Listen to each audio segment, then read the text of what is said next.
Guys അപ്പം നമ്മൾ ഇന്നത്തെ പരിപാടി വെച്ചാൽ പരിപാടി ഉണ്ട് ഗൈസ് കൺട്രോൾ ചെയ്യുക.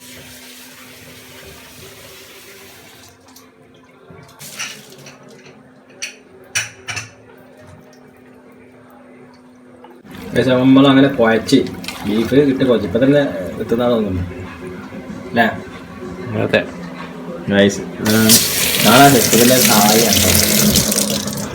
അപ്പോൾ ഇതൊക്കെ കഴിഞ്ഞ ഏകദേശം ഈ ഉള്ളി ലാസ്റ്റിലാണ് വെച്ച് എടുത്ത് ചെയ്യാം. കണ്ടോ ഗൈസ്, ലാസ്റ്റ് ഇടുള്ളൂ. ഗൈസ് അപ്പം ആയിട്ടുണ്ട്. അങ്ങനെ നമ്മളെ ഇത് സെറ്റായി. ഓക്കെ, അപ്പോൾ ബീഫ് സെറ്റായില്ല.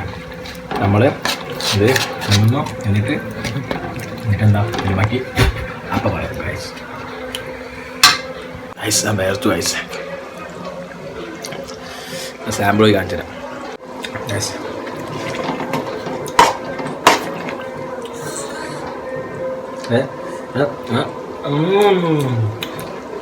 എമ്മി ഗൈസ് വേറെ ഒന്നുമില്ല, സിമ്പിൾ ഞാൻ പറഞ്ഞ ചുരുക്കി പറയാൻ വെച്ചാൽ ചിക്കൻ വെച്ചാൽ ബീഫ് വാങ്ങിയിട്ട് കുക്കറിലിട്ട് വിസിലടിക്കട്ടെ. പക്ഷെ പറഞ്ഞ വേവും എന്ത് കഴിഞ്ഞിട്ട് കുറച്ച് മുളക് പൊടി കുരുമുളക് പൊടി ആക്കാൻ കിട്ടുന്നത് അങ്ങോട്ട് നമുക്ക് കറി ആക്കാം. പക്ഷെ ഒരു സ്റ്റെപ്പ് ഉണ്ട്, സ്റ്റെപ്പ് ബൈ സ്റ്റെപ്പ് ഇട്ടാലേ കിട്ടുള്ളൂ. പിന്നെ അതുകൊണ്ട് സെറ്റായി. ഞങ്ങൾ പേസ്റ്റില്ലാത്തതുകൊണ്ട് ഇഞ്ചി വെളുത്തുള്ളിയൊക്കെ അരിഞ്ഞിട്ട് അതുകൊണ്ട് ആ ഒരു കുത്തലും കൂടെ സെറ്റാകുമ്പോൾ പക്കായി.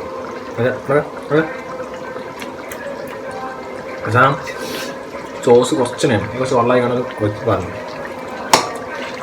പിന്നെ പൊതിന് ചപ്പ പറഞ്ഞെങ്കിൽ കുറച്ചും സെറ്റാവും. അവനെ പറഞ്ഞ ആഴ്ചയുണ്ട് വാങ്ങിയിട്ട് വരും.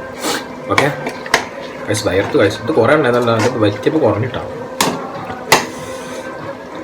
പിന്നെ നമ്മൾ ടേസ്റ്റ് ചെയ്ത് നോക്കുന്നു. ഒരു പീസ് വെന്തുക്കണോ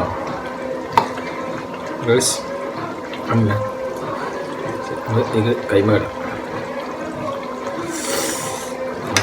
ഐസ് അതുകൊണ്ട് നമ്മൾ എടുത്ത് ഇപ്പോൾ നമ്മൾ ഇപ്പോൾ കാണിച്ചത് അതെങ്ങനെ തിന്നണമെന്നുള്ള കൂടി കാണിച്ചു തന്നിട്ട് പോയാൽ മതി ഗൈസ്. വീഡിയോ ഇഷ്ടപ്പെട്ട എന്തായാലും വയ്ക്കാം. അതുകൊണ്ട് അടിപൊളി സാധനങ്ങൾ വരും ഗൈസ്. ഓക്കെ ഗൈസ്, അപ്പോൾ ഇതാ സാധനം റെഡി ചെയ്യണ്ട ക്രിസ്പി ലുക്കി ഷൈനിയിൽ അയ്യവാ. Okay bye Tata.